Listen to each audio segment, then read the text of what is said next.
श्री शिवाय नमस्तु भयम। दोस्तों, जैसा कि आप सभी लोग जानते हैं कि 4 फरवरी 2026 यानी बुधवार को पड़ रही है फाल्गुन महीने की कृष्ण पक्ष तृतीय तिथि। और दोस्तों, यह तिथि है जो फाल्गुन महीने में पड़ने वाली सबसे बड़ी तिथि है, क्योंकि यह बुधवार के दिन पड़ रही है, जो बहुत ही खास है। और दोस्तों, आप सभी लोग जानते हो बुधवार तिथि का अगर सबसे बड़ा कोई उपाय है तो वह 5 गेहूं के दाने वाला उपाय है। तो दोस्तों, इस बुधवार तृतीय तिथि के दिन आप लोगों को इस वाले उपाय को जरूर करना है। बहुत सारे लोग होंगे जिन लोगों ने इस उपाय को ना किया हो, मतलब पूरा साल निकल गया, उन्होंने किसी भी दिन इस 5 गेहूं के दाने वाला उपाय को ना किया हो।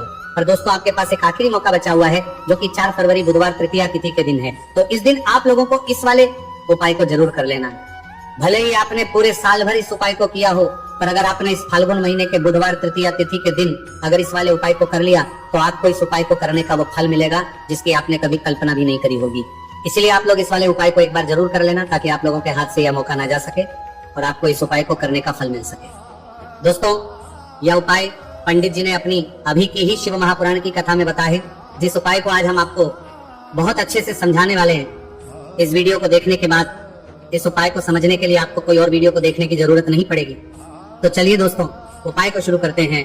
देखिए, यह इस फाल्गुन महीने के बुधवार तृतीय तिथि के दिन ये इतना खास होता है, इतना महत्वपूर्ण होता है। देखा गया है कभी कभी बड़े बड़े पूजा पाठ अनुष्ठान से जो मनोकामना पूर्ण नहीं होते, वह फाल्गुन महीने के बुधवार तृतीय तिथि के दिन एक छोटे से उपाय करने से ही आपकी मनोकामना पूर्ण हो जाती है। और बहुत सारे लोगों ने इस उपाय को किया भी है और उनको इस उपाय को करने का फल भी जरूर मिला है। अगर आप लोग भी इस उपाय को करना चाहते हैं तो आप इस उपाय को पहले अच्छे से समझ लेना, सुन लेना, उसके बाद करना। आपको इस उपाय का फल जरूर मिलेगा। और इस उपाय को कर लेने से आपके घर में चाहे किसी भी प्रकार दोहक और समस्या क्यों ना चल रही हो, आपको उसका कारण भी नहीं पता है कि भाई ये समस्या किस कारण से चल रही है। उसका कुछ भी कारण हो सकता है, जैसे पितृदोष हो सकता है या किसी भी तरह का मंगल दोष भी हो सकता है। तो इस दिन आप लोगों को ये वाला उपाय कर लेना है। ये एक ऐसा उपाय है जिस उपाय को अगर किसी विशेष दिन पर किया जाए तो भाई उस विशेष दिन का जो है वह तो हमें मिलता ही मिलता है। पर हमने उस दिन पर इस 5 गेहूं के दाने वाला उपाय को किया है तो हमें उससे भी बड़ा फल मिलता है, और फल बहुत जल्दी मिलता है, क्योंकि आप इस उपाय को बहुत ही बड़े और विशेष दिन पर कर रहे हो। तो चलिए अब उपाय के बारे में बात करते हैं, लेकिन उससे पहले आप लोगों को ये जानना आवश्यक है कि आखिर ये उपाय किस समय करना है, किसको करना है और कैसे करना है। तो चलिए हम आगे आपको वीडियो में एक एक करके बता देते हैं।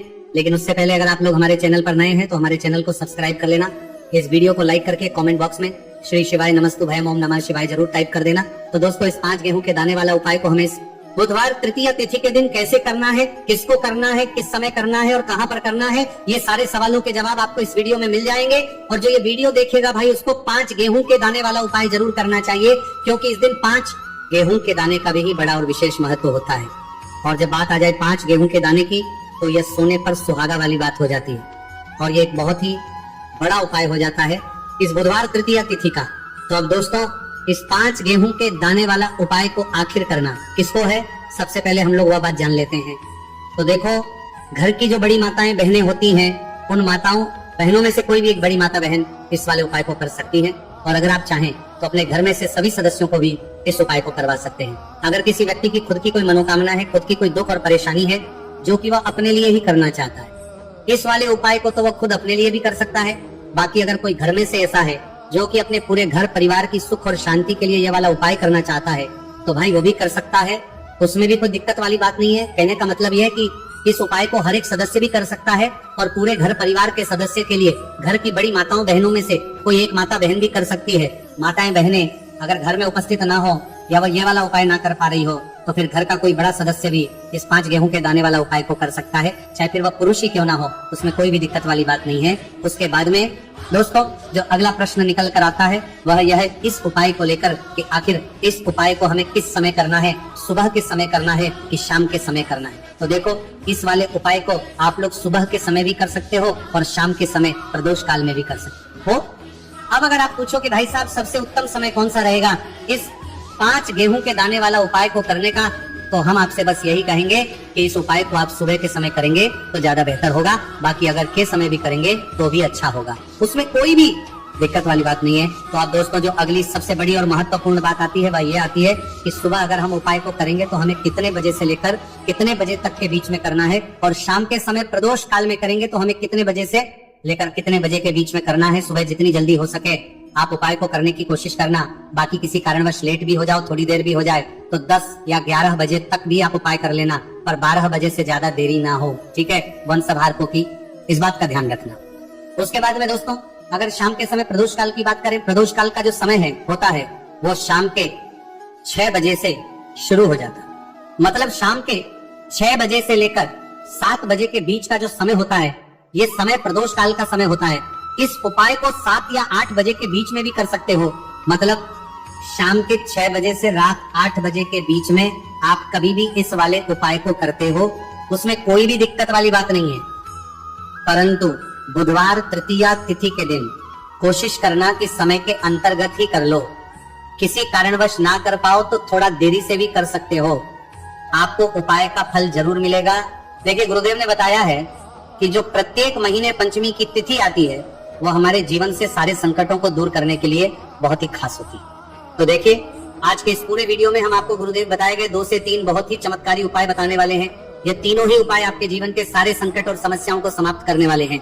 तो चलिए दोस्तों, जान लेते हैं गुरुदेव द्वारा बताए गए सबसे पहले चमत्कारिक और विशेष उपाय के बारे में। तो देखिए दोस्तों, इस उपाय को करने के लिए सबसे पहले तो आपको मात्र 5 गेहूं के दाने लेने होंगे और इसी के साथ में आपको 1 लोटा जल लेना है। देखिए, जल आपको तांबे के पात्र के अंदर लेना है और विशेषकर ये जो जल है आपको अपने घर से ही लेना है। अब देखिए दोस्तों, इसी के साथ में आपको जो आपने 1 लोटा जल लिया है, इसमें आपको मात्र 1 गुड़ का टुकड़ा भी मिलाना है।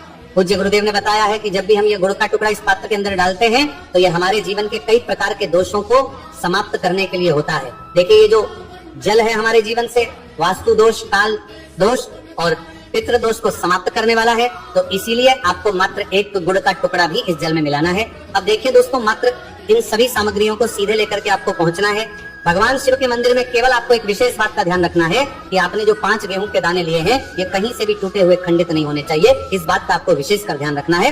देखिए, शिव मंदिर बचने के बाद सबसे पहले तो आपको अपना मुख उत्तर दिशा में कर लेना है तथा दक्षिण दिशा में आपको बैठ जाना है।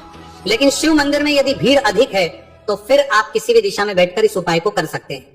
देखिए, इस उपाय को करने के लिए सबसे पहले तो आपको एक कार्य करना है। आपके पास जो 5 गेहूं के दाने हैं, इन्हें आपको अपने हाथ में लेना है और आपने जो ये गुड़ से युक्त जल तैयार किया था, ये जल आपको इन गेहूं के दाने पर डालना है। यानी कि आपको ये जो गेहूं के दाने ही शिवलिंग पर गीले के ही अर्पित करने हैं, क्योंकि सूखी चीजें हम कभी भी शिवलिंग पर अर्पित नहीं करते। अब देखिए दोस्तों, आपको एक कार्य करना है। आपके पास 5 गेहूं के दाने हैं, तो इनमें से आपको 4 गेहूं के दाने अलग कर लेने हैं और ये जो 4 गेहूं के दाने हैं, इन्हें आपको एक साथ शिवलिंग पर, जहाँ श्री गणेश जी का स्थान होता है, यानी कि शिवलिंग के सीधी तरफ जहाँ पर गणेश जी विराजमान होते हैं, वहां पर आपको 4 गेहूं के दाने अर्पित कर देने और आपको श्री शिवाय नमस्तु भयम या फिर ओम नमः शिवाय इस मंत्र का कम से कम 11 बार जाप कर लेना है। देखिए, आपको 4 गेहूं के दाने शिवलिंग के सीधी तरफ अर्पित कर देने हैं। अब इसके बाद आपके पास जो अंतिम गेहूं का दाना बचा हुआ था, 5वां गेहूं का दाना, इससे आपको जो आपके पास जल का पात्र है उसमें डाल देना है और ये जो जल है इसे आपको धीरे धीरे भगवान शिव के शिवलिंग पर ही अर्पित कर देना होगा। श्री शिवाय नमस्तु भयम इस मंत्र का लगातार जाप करते हुए गुरुजी ने बताया है, ये जल आपको इतने धीरे धीरे अर्पित करना है कि आप जल समर्पित करते हुए कम से कम 11 बार श्री शिवाय नमस्तु भयम इस मंत्र का जाप अवश्य कर सकें। अब आपको शिवलिंग के सामने बैठकर थोड़ी सी देर मंगलेश्वर महादेव का स्मरण कर लेना है, क्योंकि विशेषक यह तृतीया तिथि बुधवार के दिन पड़ी है, इसीलिए आपको अवधूतेश्वर महादेव का स्मरण करना है। अब आपको आपके जीवन में जो भी असफलताएं चल रही हैं, उन्हें दूर करने की प्रार्थना कर लेनी है। व्यापार में अगर आपको सफलता नहीं मिल पा रही है, आपका बच्चा पढ़ाई लिखाई नहीं कर पाता है या फिर आपके विवाह में विलंब हो रहा है, तो जिस भी प्रकार की आपकी समस्या है उसे आपको महादेव के समक्ष रख देना है। गुरुदेव ने बताया है, जो भी व्यक्ति यह उपाय इस प्रकार से करने लेता है तो उसके जीवन की जो सारी परेशानियां हैं वो धीरे धीरे करके समाप्त होने लगती हैं। चलिए दोस्तों, हम जान लेते हैं गुरुदेव द्वारा बताए गए दूसरे खास उपाय के बारे में। देखिए, ये जो उपाय है आपके जीवन में चल रही कर्ज की समस्या को समाप्त करने के लिए है।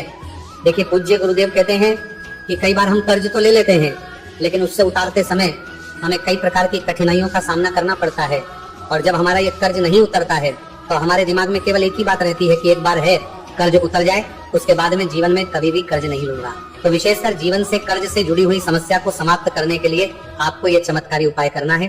देखिए, इस उपाय को करने के लिए सबसे पहले तो आपको मात्र 1 लोटा शुद्ध जल लेना हो, तांबे के पात्र के अंदर अपने ही घर से इसी के साथ में आपको मात्र एक गुड़ का टुकड़ा भी लेना होगा। गुड़ का टुकड़ा आपको मात्र छोटा सा ही लेना, और सबसे आखिर में आपको मात्र मसूर की दाल लेनी होगी। यदि आप चाहे तो मसूर की दाल 11 भी ले सकते हैं, या फिर 21, 41, 41, 41 या फिर 108, जितनी भी आपके पास मसूर की दाल उपलब्ध है उतनी मात्रा में आप मसूर की दाल ले सकते हैं। अब मात्र ये जो तीनों ही सामग्रियां हैं, इन्हें सीधे लेकर के आपको पहुंचना है भगवान शिव के मंदिर में।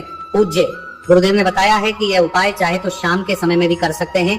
शाम को प्रदोष काल के समय में यदि आप यह उपाय करते हैं तो आपके लिए सर्वोत्तम होता है। प्रदोष काल के समय यदि आप यह उपाय नहीं कर सकते हैं तो फिर आप यह उपाय सुबह से लेकर के शाम तक किसी भी समय में कर सकते हैं।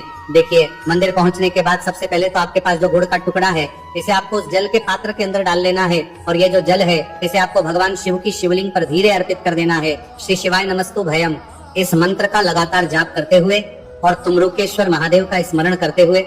अब देखिए, आप जो मसूर की दाल लेकर के गए थे, इन्हें आपको एक एक करके शिवलिंग पर अर्पित करना है।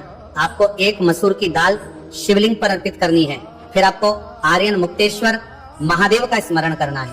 फिर दूसरी मसूर की दाल आपको शिवलिंग पर अर्पित करनी है। फिर आपको आर्मुक्तेश्वर महादेव का करना है। गुरुजी ने बताया है कि चाहे आप 11, 20, 51 जितनी भी आप मसूर की दाल लेकर के आए हैं, उतनी ही बार आपको आर्यन मुक्तेश्वर महादेव का स्मरण करना है, और एक एक मसूर की दाल आपको शिवलिंग पर अर्पित कर देनी है।